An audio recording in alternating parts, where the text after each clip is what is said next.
शाही agree talk podcast का vision है भारतीय कृषि को सशक्त बनाना, कहानी कहने और डिजिटल मीडिया की ताकत से हम उन आवाजों और कहानियों को सामने लाते हैं जो अक्सर अनसुनी रह जाती हैं, ताकि हर भारतीय को ज्ञान और प्रेरणा मिल सके। जागरूकता और उत्साह के माध्यम से हम कृषि को भविष्य की ओर ले जाना चाहते हैं और भारत को हाईटेक खेती के क्षेत्र में वैश्विक अग्रणी बनाना चाहते हैं। नमस्कार, आज हम एक बेहद दिलचस्प सफर पर निकल रहे हैं। ये कहानी है कृषि के क्षेत्र में एक नई सोच और क्या कहते हैं, हिम्मत की। हाँ, हमारे पास लखनऊ की एक युवा प्रगतिशील किसान है अनुष्का। उनके साक्षात्कार के कुछ अंश हैं। बिल्कुल, और खास बात यह है कि उन्होंने बिना किसी पारिवारिक कृषि पृष्ठभूमि के, मतलब कोई जमीन नहीं थी विरासत में, उसके बावजूद खेती को एक सफल व्यवसाय में बदला है। तो चलिए आज इस बातचीत की गहराई में उतरते हैं, समझते हैं कि आज के जमाने में खेती करने की असलियत क्या है। हाँ, और इसमें क्या चुनौतियां हैं, क्या नए अवसर मौजूद हैं, खासकर उन लोगों के लिए जो इस क्षेत्र में नए हैं या जिनके पास, जैसा हमने कहा, अपनी जमीन नहीं है। बिल्कुल, इस विश्लेषण का मकसद यही है कि अनुष्का के अनुभव से हम व्यवहारिक ज्ञान निकाल सकें, जैसे फसल कैसे चुनें, लागत कैसे मैनेज करें, बाजार की रणनीतियां क्या हों, और ये जो आजकल बहुत बात होती है पॉली हाउस जैसी संरक्षित खेती बनाम खुले खेत की खेती, इसमें क्या अंतर है। सही, ये उन सभी के लिए महत्वपूर्ण होने वाला है जो कृषि को सिर्फ एक पारंपरिक पेशे के तौर पर नहीं, बल्कि एक आधुनिक एक प्रॉपर व्यवसाय के रूप में देख रहे हैं। हाँ, एक मॉडर्न बिजनेस की तरह। अच्छा, तो अनुष्का की पृष्ठभूमि देखें तो उनका रास्ता काफी अनोखा है। पहले साइंस पढ़ी, फिर इकोनॉमिक्स, फ्रेंच भाषा भी सीखी। हाँ, और फिर कॉर्पोरेट नौकरी को ना कह दिया। दिलचस्प बात यह है कि उन्हें ये तो पता था कि डेस्क जॉब नहीं करनी है, लेकिन क्या करना है ये साफ नहीं था। अच्छा। हाँ, और फिर प्रेरणा मिली घर की छत पर माँ को बागवानी करते देखकर। वो छोटे छोटे टमाटर उगाती थीं और उसकी खुशी। अरे वाह, मतलब घर की छत से ये विचार आया। हाँ बिल्कुल, वहीं से ये आइडिया आया कि क्यों ना इसे बड़े पैमाने पर किया जाए, एक पेशे के तौर पर। यहाँ देखिए, परिवार का सहयोग कितना महत्वपूर्ण हो जाता है, खासकर एक महिला के लिए कृषि जैसे क्षेत्र में आना जो पारंपरिक रूप से पुरुषों का गढ़ माना जाता रहा है। सही बात है। और ये भी ध्यान देने वाली बात है कि उन्होंने तय किया कि वो पारंपरिक तरीके से नहीं बल्कि शिक्षित तरीके से खेती करेंगे। हाँ, मतलब जानकारी और तकनीक के साथ। एग्जैक्टली। गेहूं, धान जैसी जो पारंपरिक फसलें हैं उससे कुछ अलग करने का सोचा। हाँ, और इसी सोच के साथ उन्होंने फिर नोएडा के institute of horticulture technology, IHT जिसे कहते हैं, वहां से ट्रेनिंग ली। अच्छा, ट्रेनिंग भी ली? हाँ, करीब 1 लाख रुपए का निवेश किया इसमें। 1.5 महीने का कोर्स था ये। उनका मानना था कि वही बिना जानकारी और तकनीक के वो पुरानी मेथड से अलग कुछ करना होगा, कुछ नया। पर उनका ये भी कहना है कि भारत में अच्छी एडवांस्ड एग्रीकल्चर ट्रेनिंग देने वाले संस्थानों की थोड़ी कमी है। हाँ, ये उन्होंने मेंशन किया। ये एक अहम बात है। देखिए, आप एक्सपर्ट्स रख सकते हैं, कंसल्टेंट रख सकते हैं, लेकिन फसल प्रबंधन की वो जो बेसिक समझ होती है ना, वो होना जरूरी है। बिल्कुल, ताकि सही समय पर सही फैसला लिया जा सके। हाँ, उन्होंने मशरूम की ट्रेनिंग भी ली थी अपने ऑप्शंस तलाशने के लिए। अच्छा। इससे पता चलता है कि ये कोई हवाई फैसला नहीं था, पूरी तैयारी के साथ इस क्षेत्र में कदम रखा था। सही है। तो 2021 में ये सफर शुरू हुआ, सब्सिडी के लिए आवेदन किया, जमीन लीज पर ली क्योंकि जैसा बताया पुश्तैनी जमीन नहीं थी। हाँ, और निवेशकों को साथ लेकर एक बिजनेस मॉडल बनाया। उनका मकसद था खुद को साबित करना। और वो जो एक धारणा है ना कि खेती मतलब घाटे का सौदा, हाँ, उस धारणा को तोड़ना। बिल्कुल, ये एक एंटरप्रेन्योर वाली सोच है। और नतीजा देखिए, पहली फसल इंग्लिश खीरे की 51 टन। 51 टन, ये वाकई प्रभावशाली है, खासकर जब कई स्थापित किसान भी संघर्ष करते हैं। हाँ, लगता है खुद को साबित करने की जबरदस्त प्रेरणा थी, एक ड्राइव थी। लेकिन चुनौतियां भी कम नहीं थीं। शुरुआत में लोगों को भरोसा ही नहीं था। सोचते थे 23 साल की शहर की लड़की खेत पर कैसे काम संभालेगी। और क्या मजदूर उनकी सुनेंगे, जो शायद उम्र में उनसे काफी बड़े हों। हाँ, ये भी एक सवाल था। हालांकि उन्होंने एक अच्छी टीम बनाई जो आज तक उनके साथ है। ये अच्छी बात है। पर वो रोज 40 किलोमीटर का सफर, उसमें सुरक्षा की चिंता भी रहती थी, अगर कभी देर हो गई तो। स्वाभाविक है। एक और बड़ी चुनौती आई निवेशकों को लेकर, जब वो बिजनेस बढ़ाना चाह रही थी। अच्छा, क्या हुआ? कुछ निवेशकों को ये चिंता थी कि भाई अगर इनकी शादी हो गई और ये किसी दूसरे शहर चली गई तो काम रुक जाएगा। ओह, ये तो मतलब ये शायद महिला होने की वजह से ज्यादा फेस करना पड़ा होगा। शायद ये एक ऐसी चुनौती है जो दिखाती है कि सोचने का तरीका कैसा है। हाँ, ये समाज की व्यापक धारणाओं को दर्शाता है। वैसे अनुष्का ने एक और दिलचस्प बात बताई अपने अनुभव से। क्या? उनका अवलोकन है कि महिलाएं, चाहे वो खुद हों या उनकी महिला कर्मचारी, वो फसलों की देखभाल या जो बारीकी वाले काम होते हैं ना, हाँ, उनको लेकर ज्यादा संवेदनशील और ध्यान देने वाली होती हैं, जबकि पुरुष मजदूर शायद भारी कामों में बेहतर होते हैं। अच्छा, ये उनकी अपनी ऑब्जर्वेशन है। हाँ, स्रोत में ऐसा बताया गया है। दिलचस्प है। अच्छा, अब जरा उनके फार्म के स्केल की बात करें। शुरुआत तो 1 एकड़ से हुई थी और अब 6 एकड़ में काम हो रहा है। हाँ, और इसमें दोनों तरह की खेती शामिल है। पॉली हाउस या नेट हाउस भी है, ड्रिप सिंचाई के साथ। और खुले खेत भी हैं, वहां भी ड्रिप और जरूरत पड़ने पर क्रॉप कवर का इस्तेमाल होता है। फसलों की विविधता भी काफी है। रंगीन शिमला मिर्च तो उनकी खासियत है ही। हाँ, वो उनकी मुख्य फसल लगती है। पर साथ में जुकीनी, लाल पत्ता गोभी, चाइनीज कैबेज, ब्रोकली, पाक चोई, ये सब भी उगाती हैं। और हाइड्रोपोनिक्स में लेट्यूस, बेसिल, पार्सले केल जैसी चीजें। हाँ, और इंग्लिश खीरा भी। तो उनकी रणनीति साफ दिखती है, सीमित जमीन से अधिकतम उत्पादन लेना, जिसे हम कहते हैं लैंड एफिशिएंसी बढ़ाना। बिल्कुल, ये लीज पर जमीन लेकर काम करने वालों के लिए तो और भी जरूरी हो जाता है। हाँ, जैसे उनका लक्ष्य है कि अगर खुले खेत में शिमला मिर्च मान लीजिए 1 किलो प्रति पौधा निकल रही है, तो पॉली हाउस में वो 3 किलो हो, तभी वो लागत वसूल होगी। लेकिन अनुष्का ये भी साफ कहती हैं कि खेती एक अस्थिर व्यवसाय है, इसमें स्थिरता की गारंटी नहीं है। हाँ, ये हकीकत है, खासकर छोटे किसानों के लिए। मुनाफा हर साल एक जैसा नहीं होता। शिमला मिर्च का ही उदाहरण लें, जो उनकी मेन क्रॉप है। हाँ, बताइए।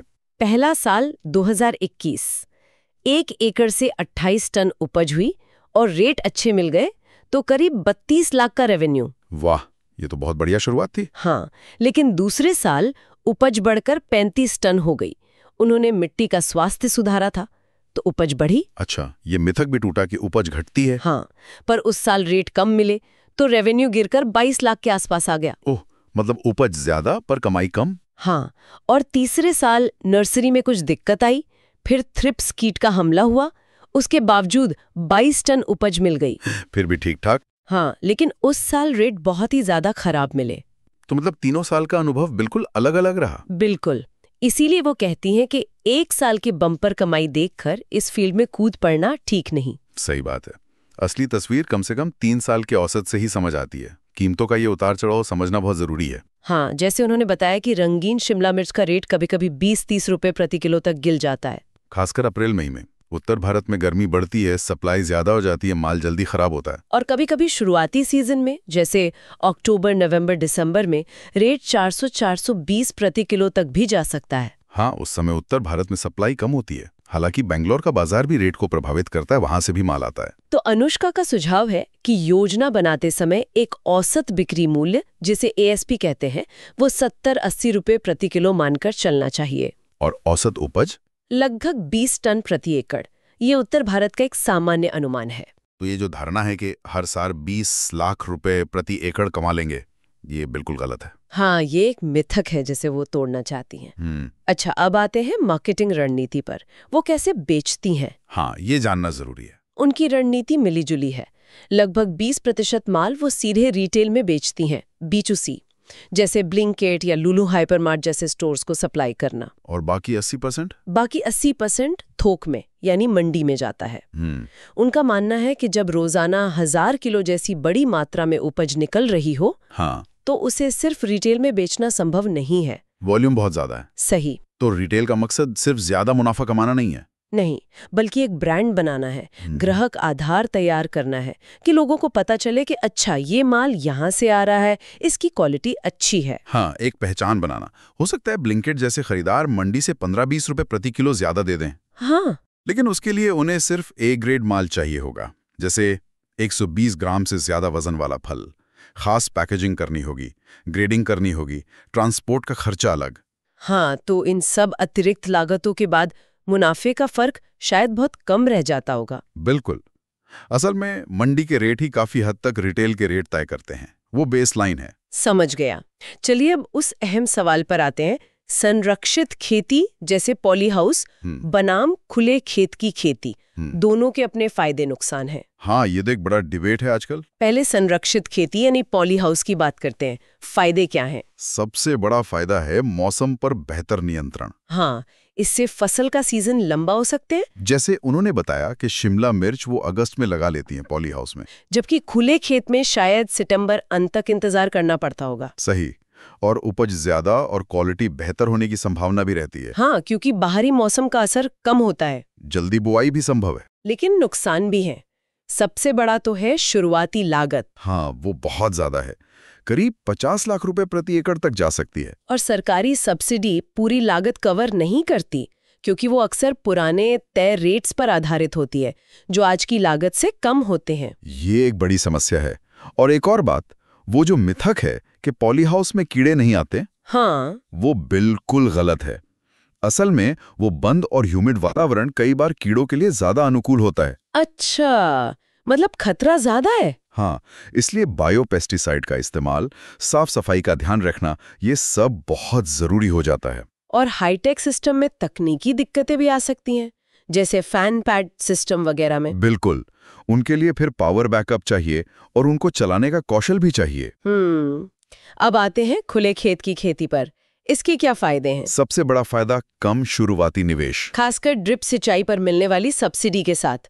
जैसे उत्तर प्रदेश में 90% सब्सिडी है। हाँ, तो किसान को अपनी जेब से सिर्फ 10% या करीब 15,000 रुपए प्रति एकड़ ही लगाना पड़ता है ड्रिप के लिए। ये तो बहुत बड़ा अंतर है पॉली हाउस की लागत से। बिल्कुल, और लागत जल्दी वसूल होने की संभावना रहती है। हो सकता है पहले ही साल में हो जाए। अनुष्का का ये भी मानना है कि खुले माहौल में पौधे ज्यादा मजबूत बनते हैं, उनमें बीमारियों से लड़ने की ताकत ज्यादा होती है। हाँ, ये उनका अनुभव है। लेकिन नुकसान भी हैं। मौसम पर निर्भरता बहुत ज्यादा है। हाँ, तेज गर्मी से फल की क्वालिटी खराब हो सकती है, बारिश में देरी हुई तो बुआई पिछड़ सकती है। सर्दियों में पाले से बचाने के लिए क्रॉप कवर जैसी चीजों का इस्तेमाल करना पड़ता है। उपज क्षमता भी पॉली हाउस की तुलना में आमतौर पर कम होती है और क्वालिटी एक जैसी बनाए रखना मुश्किल होता है। तो संक्षेप में कहें तो ये लागत बनाम नियंत्रण का खेल है। हाँ, और दोनों में अपने अपने जोखिम हैं।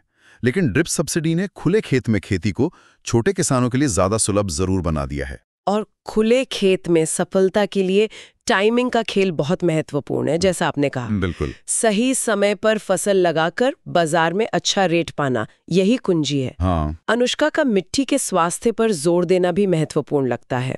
वो साल में 2 महीने जमीन को आराम देती हैं, उसमें गोबर की खाद डालती हैं। हाँ, ये सस्टेनेबल प्रैक्टिस है। और उनका ये भी अनुभव है कि खुले खेत में पौधे मजबूत होने के कारण कीटनाशकों का इस्तेमाल कम करना पड़ता है। ये भी अच्छी बात है। अच्छा, जो लोग खेती में नया आना चाहते हैं, उनके लिए अनुष्का की क्या सलाह है? उन्होंने 3 मुख्य बातें बताई हैं। हाँ, ये बहुत काम की होंगी। पहली, गहन शोध करें, मतलब कूदने से पहले पूरा समय लें। हाँ, उन्होंने खुद 2 साल लगाए थे। हाँ, समझे कि पौधे को क्या चाहिए, एनपीके क्या होता है, ये बेसिक बातें। बिल्कुल, सिर्फ विशेषज्ञों पर निर्भर ना रहें, अपनी समझ बनाएं। सही। दूसरी सलाह, दूसरी, पूर्णकालिक प्रतिबद्धता, मतलब फुल टाइम कमिटमेंट। खासकर शुरुआत में खेत पर खुद मौजूद रहे। हाँ, क्योंकि मजदूरों को शायद नई फसलों का अनुभव ना हो, उन्हें सिखाना पड़ेगा। ये कोई ऑफिस की नौकरी नहीं है जिसे आप दूर से चला लें। नहीं, बिल्कुल नहीं। और तीसरा है जुनून, पैशन। खेती में चुनौतियां हैं, मौसम की मार, मेहनत, बाजार का उतार चढ़ाव। हाँ, इन सबको झेलने और टिके रहने के लिए इस काम के प्रति सच्चा लगाव होना जरूरी है। बिना जुनून के मुश्किल है। सही। यहाँ एक दिलचस्प विरोधाभास भी दिखता है। एक तरफ शहरों से पढ़े लिखे लोग खेती की तरफ आ रहे हैं, हाँ, तो दूसरी तरफ जो पारंपरिक किसान परिवारों के बच्चे हैं, हाँ, वो शहरों का रुख कर रहे हैं। ये तो है। सरकारी प्रोत्साहन जैसे सब्सिडी वगैरह, हाँ, वो खेती की जमीन को बचाए रखने में कुछ हद तक मदद करते हैं। हाँ, ताकि जमीन खेती के काम आती रहे। और ये हमारी खाद्य सुरक्षा के लिए भी जरूरी है। खेती लायक जमीन कम हो रही है और हमें उसी कम जमीन से ज्यादा उपज लेनी है। बिल्कुल। अनुष्का का मानना है कि कृषि का भविष्य अच्छा है। हाँ, क्योंकि खाना और दवा, इनकी जरूरत तो हमेशा रहेगी। और जलवायु परिवर्तन को देखते हुए उन्हें लगता है कि संरक्षित खेती भविष्य में और महत्वपूर्ण होगी। ये संभव है, लेकिन कम पूंजी से शुरुआत करने वालों के लिए उन्होंने खुले खेत में कुछ फसलें सुझाई हैं। हाँ, कौन सी? शिमला मिर्च, टमाटर, बैंगन, जुकीनी और बीन्स। लेकिन शर्त यह है कि सही समय पर लगाई जाए ताकि अच्छा रेट मिले। टाइमिंग इज की। हाँ। और ये याद दिलाना जरूरी है कि अनुष्का ने खुद भी तो लीज पर जमीन लेकर ही शुरुआत की थी। बिल्कुल। तो ये उन लोगों के लिए भी एक रास्ता है जिनके पास अपनी जमीन नहीं है, ये संभव है। लेकिन लीज पर जमीन लेते समय किन बातों का ध्यान रखना चाहिए? हाँ, उनके अनुभव से कुछ बातें सामने आती हैं। पहली, लीज लंबी अवधि की हो, कम से कम 15-20 साल। क्यों? खासकर अगर आप पॉली हाउस जैसा कोई ढांचा बना रहे हैं या कोई सरकारी सब्सिडी ले रहे हैं जिसमें लॉक इन पीरियड होता है। अच्छा, और? जमीन की मिट्टी की गुणवत्ता देख लें। बहुत ज्यादा रेतीली या ऊसर, मतलब बंजर जमीन ना हो।